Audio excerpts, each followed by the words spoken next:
You've probably been told that kindness is one of the most important qualities to possess. It's true. Kindness is a gift.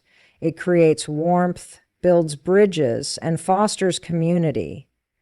But what if I told you that your kindness could be the very thing causing people to disrespect you? There's a harsh truth most of us aren't prepared to face. People will treat you how you allow them to treat you. Being kind, generous, and accommodating doesn't guarantee that people will return the favor. In fact, without clear boundaries, people may start to see your kindness as something they can exploit. Let me be clear, this isn't a call to become cold or harsh. This is about understanding that being kind doesn't mean being a doormat. When we are constantly available, always saying yes, and putting others' needs above our own, we inadvertently tell the world that our needs don't matter. We teach people how to treat us by what we tolerate. Have you ever found yourself bending over backward for someone who never seems to appreciate it? Have you ever felt like your kindness was being taken for granted?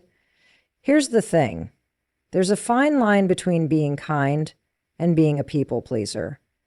And when we cross that line, we start to lose the respect we deserve. Kindness is powerful when it comes from a place of self-respect. But let's dive deeper into the concept of boundaries, because they are the cornerstone of maintaining both kindness and self-respect. Without boundaries, our kindness becomes an open invitation for others to take advantage of us. People are often driven by their own needs and agendas, and if you don't clearly communicate where your limits lie, they may keep pushing to see how much you'll give. This is not always intentional, but it's a dynamic that plays out when boundaries aren't present. Imagine a scenario where you're always available to help a coworker with their tasks. At first it feels good because you're being helpful and it seems like a small ask, but over time you notice that you're doing more and more for them while they barely acknowledge your efforts. They've learned that you'll never say no. What started as kindness has turned into a pattern of disrespect, where your needs are ignored and theirs are prioritized. Boundaries are your way of teaching people how to treat you. When you say yes to everything, you're telling others that you don't value your time, your energy, or your personal space. Without even realizing it, you may be training people to see you as someone who can be easily taken advantage of. But when you enforce boundaries, whether it's saying no when something doesn't serve you or setting limits on your time, you're demonstrating self-respect. This signals to others that your kindness is a choice, not an obligation. Now, here's the important part. Boundaries don't make you selfish. In fact, they protect your ability to be kind without being drained or exploited. Think of boundaries as a protective barrier around your well-being. They allow you to give to others from a place of abundance, not from a place of resentment or burnout. When you set limits, you're able to be more intentional with your kindness because it comes from a place of strength, not weakness. Setting boundaries can feel uncomfortable, especially if you're someone who's used to pleasing others. But remember, boundaries don't have to be aggressive or harsh. They can be communicated with the same kindness and empathy that you show to others. It's about expressing your needs clearly and confidently. For example, if someone asks you for a favor that you're unable to do, instead of overextending yourself, you can say, "I'd love to help, but I can't commit to that right now." People will often respect the limits you set once they realize you value yourself enough to enforce them. And if someone doesn't respect your boundaries, that's a clear sign that they were never respecting you in the first place, only what they could get from you. Ultimately, boundaries are about balance. They allow you to be kind without losing yourself in the process. They give you the space to care for others while still honoring your own needs. And the more you practice setting boundaries, the more people will respect both your kindness and your strength. So remember, Boundaries don't make you less kind. They make your kindness sustainable and respected. Let's take a deeper look at the distinction between kindness and people-pleasing, because the line between the two can be very thin. Kindness comes from a place of genuine care and compassion, whereas people-pleasing often stems from a desire to be liked or accepted, sometimes at the cost of our own well-being. It's important to recognize the difference because people-pleasing can easily lead to a cycle of disrespect and self-neglect. Here's the key. Kindness is a choice. People-pleasing is a compulsion. When you're being kind, you're choosing to do something out of the goodness of your heart. You're doing it because it feels right to you, not because you feel obligated to win someone's approval or avoid conflict. Genuine kindness doesn't expect anything in return. It's rooted in empathy, generosity, and authenticity.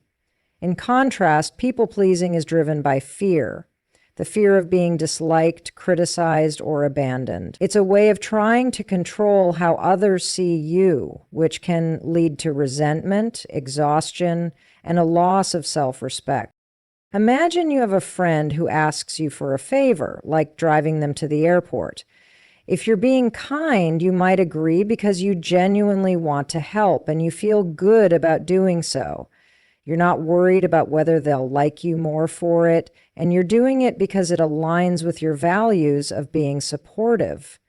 However, if you're people-pleasing, you may agree even though you're exhausted, have other commitments, or just don't feel like doing it. You say yes, not because you want to, but because you're afraid they'll think less of you or be upset if you say no. Your decision is motivated by the need for approval, not genuine kindness.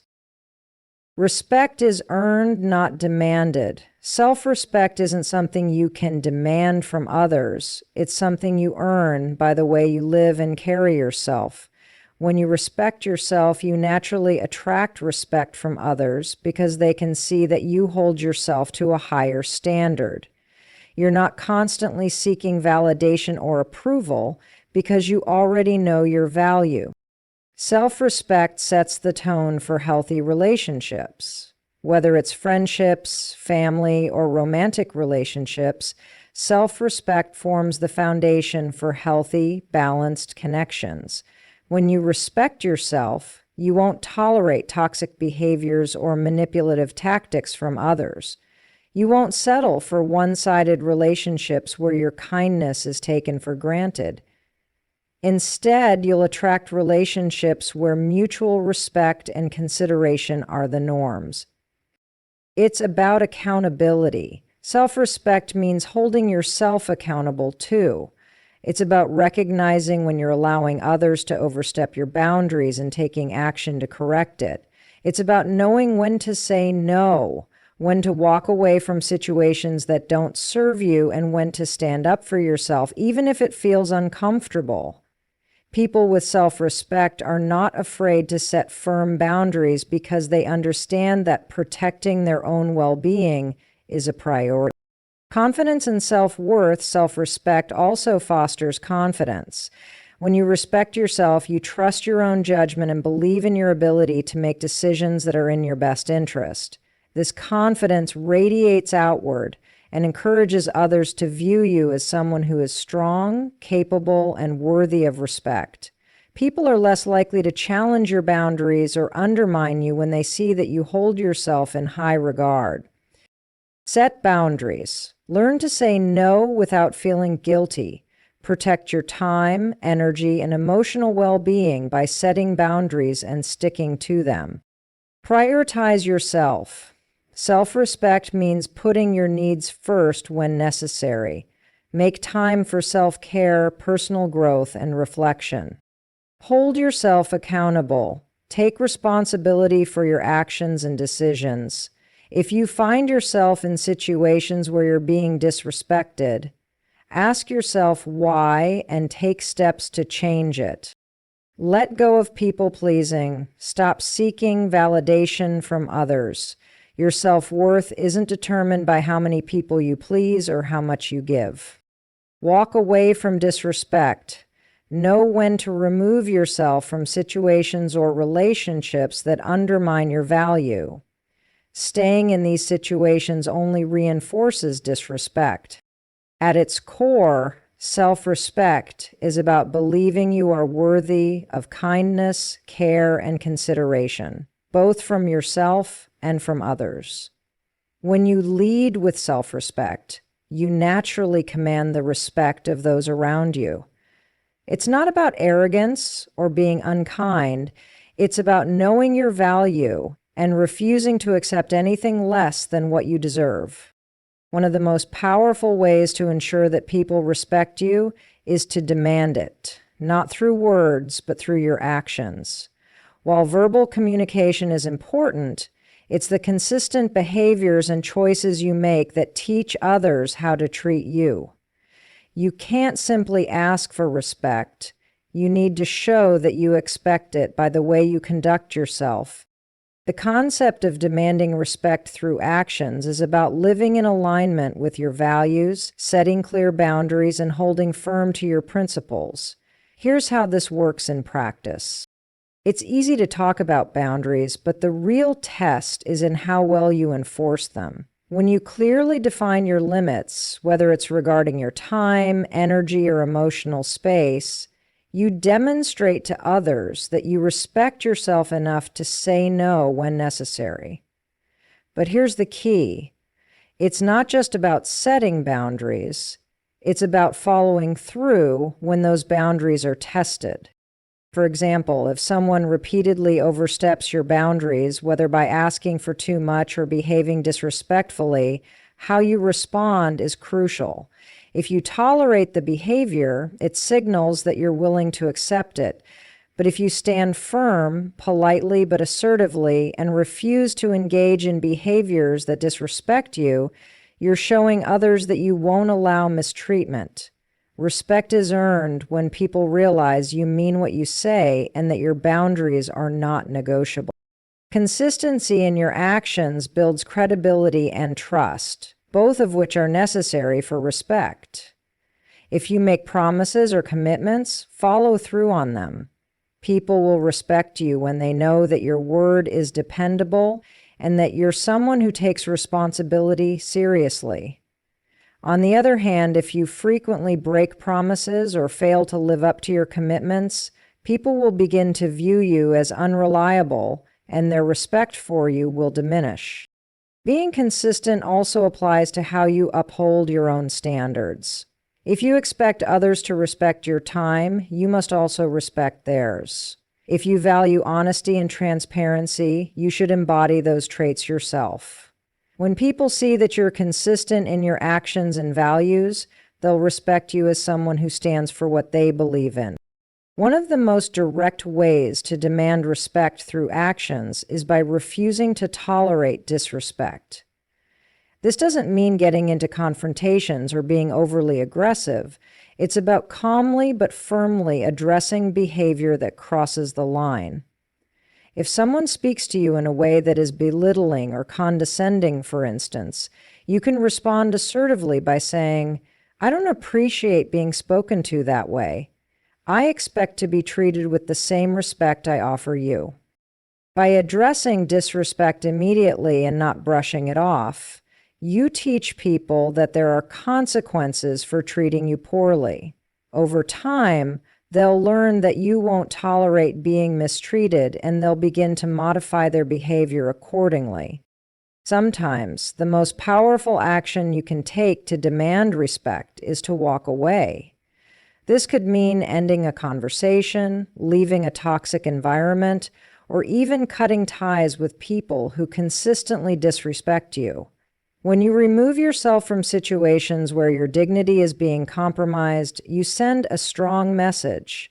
You value yourself too much to stay in a space where you're not respected.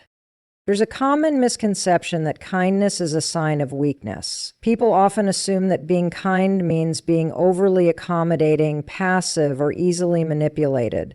But in reality, true kindness requires great strength.